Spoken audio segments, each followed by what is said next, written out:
Salut et bienvenue dans un nouveau petit tutoriel consacré aujourd'hui à la création d'un compteur en JavaScript qui va vous permettre d'afficher le temps de lancement avant la sortie d'un nouveau produit ou un nouveau site. Donc le principe est relativement simple, on va faire un script, on lui indique une date de départ et ce script va se charger d'afficher dans les éléments correspondants le nombre de jours, le nombre d'heures, le nombre de minutes et le nombre de secondes restantes avant le lancement produit. Donc on est parti.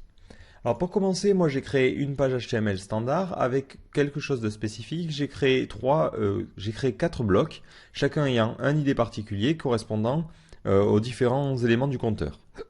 Donc on a un bloc pour les jours, un bloc pour les heures, un bloc pour les minutes et un bloc pour les secondes. Et à chacun, je leur ai donné un ID pour pouvoir les cibler plus simplement en JavaScript. Ensuite, tout en bas, j'ai chargé jQuery et après, j'ai chargé un script JavaScript que j'ai créé, qui se trouve dans mon dossier JS et qui s'appelle main.js, qui pour le moment contient le script qui permet de faire fonctionner cette page-là. Donc moi, ce script-là, je vais le vider et on va partir de rien. Donc pour ce script, je vais utiliser jQuery tout simplement pour cibler les éléments plus simplement, mais vous allez voir que le gros du travail, la gestion des dates, va se gérer avec JavaScript standard, c'est-à-dire que l'objet date est déjà dans JavaScript, donc on n'a pas besoin forcément de la librairie pour ce calcul-là, mais je m'en sers vraiment pour cibler et ajouter les éléments un petit peu plus simplement. Mais vous pourriez tout à fait faire ce script-là sans utiliser jQuery. Alors, comme d'habitude, je vais devoir attendre que jQuery soit bien chargé. Donc ici, je mets jQuery function et je mets l'alias de jQuery là. Donc tout ça, c'est pour éviter les problèmes de conflit au cas si un jour j'ai envie d'utiliser une autre librairie qui utilise le même alias. Donc la première chose à faire, c'est de créer une date qui concernera la date de lancement de notre produit. Donc pour cela, je vais créer une variable qui va s'appeler launch, comme la date de lancement, et qui sera un objet date. Donc cet objet, c'est un objet préconçu dans JavaScript. Il fonctionne de plusieurs manières. Donc si vous voulez un petit peu plus d'informations sur cet objet-là, vous tapez date JavaScript sur Google et vous prenez n'importe quel lien, normalement vous tomberez sur une doc qui est plutôt pas mal. Donc là, vous voyez par exemple que cet objet s'initialise de plusieurs manières. Donc moi, je vais choisir la dernière qui me semble la plus logique pour mon esprit, c'est de choisir une année, un mois, un jour, une heure, une minute et des secondes. Donc d'abord, les années. Donc moi, on va dire que le produit va être lancé en 2011. Ensuite, le mois. Donc moi, je vais dire que ça se lance en novembre, parce que j'en ai actuellement en novembre. Alors attention, ici 11 c'est décembre et 0 c'est janvier. Donc ici, si on veut choisir novembre, on est le mois numéro 11 pour notre calendrier, donc il faut mettre 10. Ensuite, je vais choisir le jour. Donc nous, on est le 26 aujourd'hui, donc je vais mettre le 27. L'heure, donc 14 heures. Et ensuite, minutes et secondes. Donc là, je mets 00. Donc ensuite, ce que je vais devoir faire, c'est lancer un script qui va se lancer toutes les secondes et calculer la différence entre la date de lancement et la date du jour. Donc cette fonction, je vais l'appeler setDate, tout simplement parce qu'elle va mettre la date sur les champs. Donc hop, function, setDate, elle ne prend aucun paramètre et elle va faire tout un tas de choses. La première chose que l'on va faire, c'est créer une variable qu'on va appeler now qui contiendra la date du jour. Donc pour avoir la date du jour, c'est très simple, il suffit juste de faire new date sans passer d'argument et automatiquement ça prendra la date qu'il est actuellement sur le système de l'utilisateur. Donc ça, c'est très important de bien comprendre cette notion-là. Ici, on n'est pas sur du script qui va s'exécuter côté serveur. Donc suivant la configuration de l'ordinateur du client, on va avoir des heures qui ne seront pas forcément similaires. Donc ici, par exemple, je vais réafficher la date. Alors hop, je retourne sur le semblant de documentation et hop. Je crois qu'il y a une variable qui vous dit toGMSTString ou c'est la toLocalString qui va vous permettre d'avoir le format de la date. Donc ici, je vais mettre console.log et je vais mettre no.toLocalString et automatiquement, ça me sortira la date au niveau de la console. Donc je sors l'inspecteur de code, j'actualise et là, au niveau de ma console, je ne vois rien, tout simplement parce que cette fonction a bien été créée, mais il faut maintenant que je l'exécute. Donc juste avant ou juste après, je mets cette date et automatiquement, comme ça, cette fonction sera exécutée. Donc si j'actualise, vous voyez qu'il me dit bien qu'il est 13h20. Du coup, si je vais au niveau des préférences de mon système et que je change l'heure, par exemple, je vais mettre le 25. Donc si j'actualise, vous voyez que ça sort toujours le 26. Alors c'est normal, ne vous inquiétez pas si ça fait ça. Vous allez dans une fenêtre de navigation privée, vous sortez encore une fois l'inspecteur et vous relancez votre page. Tout simplement, il semblerait que Chrome fasse une sorte de cache au niveau des dates. Et là, vous voyez bien que ça sort le 25. Du coup, la date est bien influencée par le système. Voilà. Bon, je voulais vraiment vous montrer ça parce que ça va avoir son importance, vous allez le voir juste après.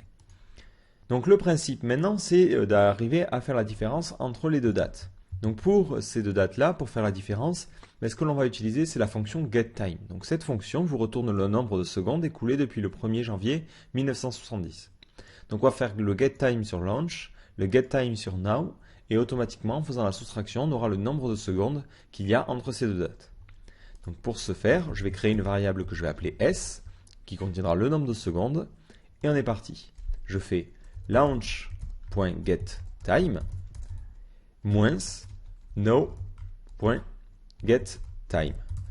Alors pourquoi je mets dans cet ordre-là? Tout simplement parce que la date de lancement du site est dans le futur. Du coup, automatiquement, cette valeur-là sera forcément supérieure à celle-là. Et là, très important, il faut diviser ça par 1000. Parce que le getTime sort la durée en millisecondes. Comme ça, là, on a un nombre en secondes.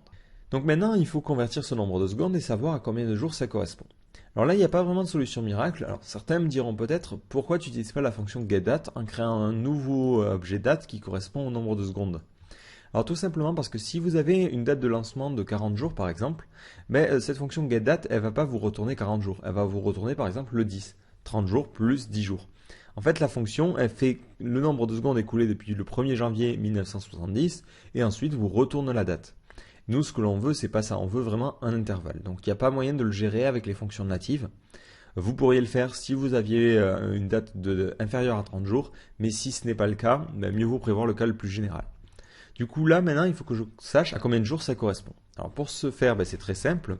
On va créer une nouvelle variable qu'on va appeler d comme le nombre de jours, et on va diviser le nombre de secondes par 86 400. Alors, d'où je sors ce chiffre? C'est très simple. Dans une journée, tout simplement parce que dans une journée, il y a 24 heures. 24 heures, c'est 60 minutes, et 60 minutes, c'est 60 secondes. Et ça fait 86 400. Alors je mets directement le chiffre pour éviter, évidemment, au niveau de JavaScript, de faire des opérations qui ne seraient pas nécessaires. Voilà. Du coup, maintenant que j'ai cette variable qui contient le nombre de jours, je n'ai plus qu'à l'injecter dans mon élément. Donc mon élément, ici, c'est le nombre de jours, donc c'est la div qui a l'id days. Donc là, je vais mettre days.html et je vais y injecter le nombre de jours entre une balise strong. Comme ceci, et là, je vais mettre le nombre de jours. Donc, d. Et je ferme. Si maintenant, hop, je réactualise ma page, vous voyez que ça donne un chiffre à virgule. Donc ça ne va pas du tout. Alors ce que l'on va faire, c'est qu'on va arrondir ce chiffre. Mais on ne va pas l'arrondir de manière classique, on va l'arrondir par le bas. C'est-à-dire que si on a 1,9 jours, ça fait 1 jour et quelques heures, et non pas 2 jours.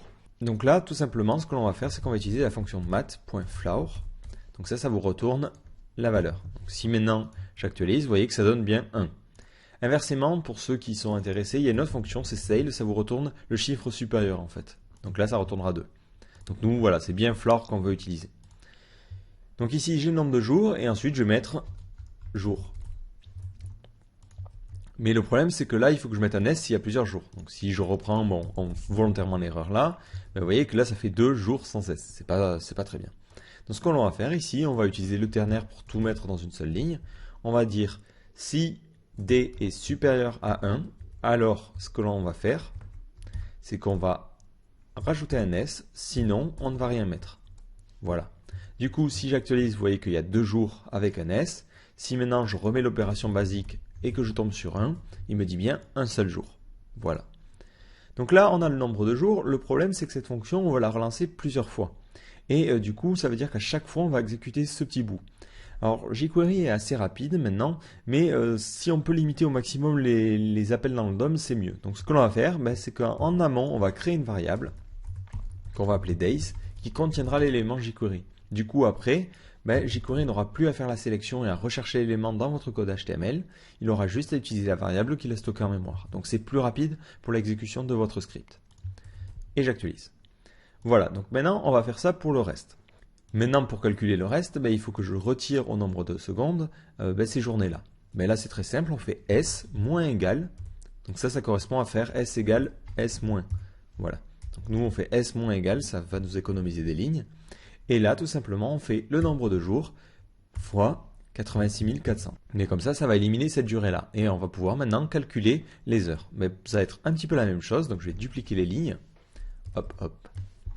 Donc ici, pour connaître le nombre d'heures, c'est non pas divisé par 86 400, mais divisé par 3600. Donc là, j'ai créé une variable h. Donc ici, je vais mettre h. h supérieur à 1, je mets un s. Ici, ça va être heure. Et là, attention, je ne veux pas l'injecter dans les jours, évidemment, je veux l'injecter dans les heures. Donc ici, je vais appeler ça hours. Et de la même façon, je vais créer une nouvelle variable qui me permettra de stocker l'élément contenant les heures. Hop. Et du coup, tant que j'y suis, je vais faire les autres. Donc je vais en créer un pour les minutes et un pour les secondes. Voilà. Donc ici, je divise par 3600 et ensuite, au nombre de secondes, je soustrais le nombre d'heures multiplié par 3600. Donc, hop, je vais supprimer cette ligne, je vais actualiser et vous voyez que ça me donne bien 1 jour et 0 heure parce qu'il est 13h29 ici. Du coup, ça fait aucune heure supplémentaire par rapport à 14 heures. Donc, je continue. Ensuite, j'ai besoin du nombre de minutes. Donc, le nombre de minutes, c'est les secondes divisées par 60, tout simplement. Ensuite, j'injecte ça dans minutes. J'injecte le nombre de minutes, donc la variable m. Et si c'est supérieur à 1, hop.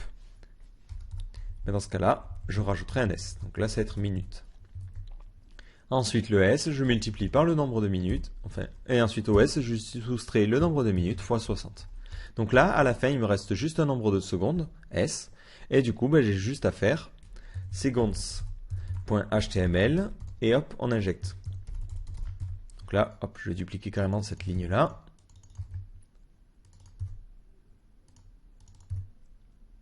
Et ici, je vais mettre secondes. Donc maintenant, si j'actualise, vous voyez qu'il y a un tout petit problème, c'est que le nombre de secondes ne correspond pas à un chiffre exact. Ça, c'est tout simplement parce que lorsqu'on en fait now, il calcule la date à la milliseconde près. Donc ça, c'est un petit peu gênant. Donc ce que je vais faire, tout simplement, à s, je vais lui appliquer la même notion qu'on en a vu tout à l'heure, le mat.floor. Donc mat.floor, ou floor, je ne sais pas comment ça se prononce, le nombre de secondes.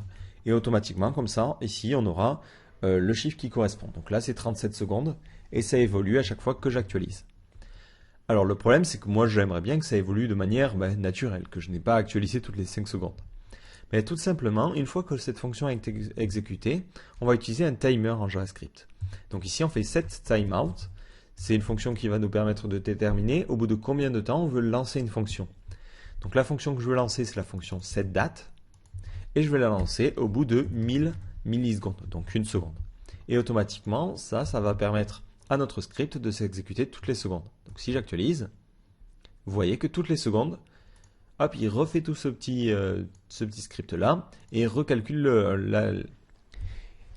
et du coup recalcule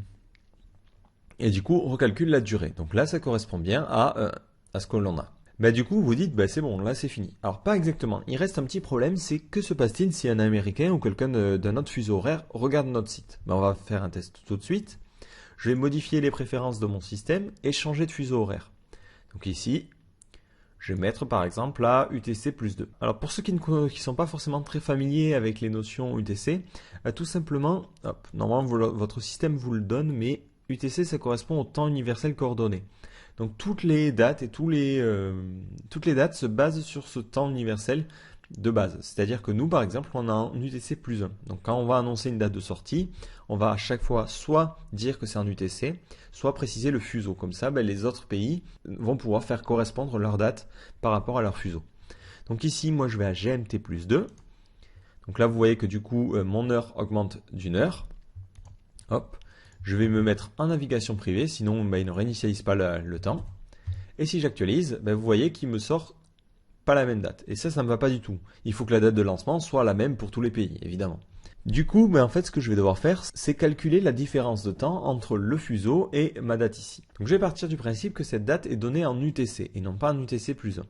Et automatiquement, il faut que la date que je récupère, la date now, je la décrémente, entre guillemets, de mon fuseau.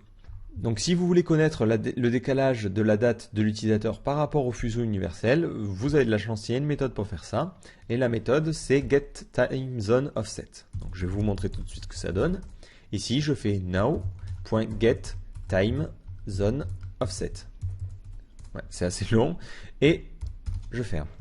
Donc automatiquement, si j'actualise, vous voyez que ça me donne moins 60. Ça veut dire que par rapport à notre date, il faudra soustraire 60 minutes pour arriver au time zone universel. Du coup, lorsque je fais mon calcul de secondes, il faut que je prenne ça en compte. ici, du coup, il va falloir que je change ce calcul-là. Alors, je vais vous donner un petit ordre d'idée. Imaginons, ma date de lancement est à 15 heures, heure universelle, GMT 0. Et en France, du coup, il sera 14 heures. Mais en fait, par rapport à l'heure universelle, il n'est pas vraiment 14 heures, il est 13 heures. Du coup, dans mon calcul, qu'est-ce que je dois faire? Je dois calculer la distance entre ces deux heures, donc là c'est 1 heure, et rajouter l'offset. Donc là, l'offset est négatif parce qu'il dit entre 14 heures et entre mon heure et l'heure universelle, il y a 1 heure. Du coup, si je veux l'ajouter dans ce calcul-là, il faut que j'inverse ce signe-là. Donc ici, lorsque j'ai fini mon calcul et ma division par 1000, hop, je vais mettre entre parenthèses, je vais soustraire l'offset. Donc ici, par exemple, c'est moins 60, donc ça fera plus 60. Donc moins no.getTimeOffset fois 60, parce que j'ai besoin de le convertir en secondes. Hop. Je vais cacher ce code-là. Et ici, si j'actualise, vous voyez que ça me donne 1 heure, ça me donne 1 jour, 1 heure et 21 minutes, 48 secondes. Alors là, alors du coup, ce que l'on va faire, c'est qu'on va faire un test un petit peu plus précis. Ici, je vais mettre une date de lancement la même journée. Donc là, moi, c'est le 26-11, donc je vais mettre 26, et il est 13h38 heure française, et je vais mettre 14 heures. Si j'actualise, vous voyez que ça ne me donne pas juste quelques minutes, mais ça me donne 1 heure et 21 minutes, tout simplement parce que par rapport au temps universel, il n'est pas 13 heures, mais il est en fait midi. Voilà. Et vous voyez que ce script fonctionne bien. Donc voilà, vous voyez que maintenant ce script fonctionne bien, peu importe le fuseau horaire dans lequel on se trouve, il va donner toujours la date exacte par rapport au lancement de votre produit. Donc bien pensez que cette date-là est en UTC et n'est pas par rapport à votre fuseau horaire à vous. Donc voilà, j'espère que ce tutoriel vous a plu et surtout si vous avez des questions, ou des suggestions, n'hésitez pas à poster sur le forum ou à venir nous voir sur IRC.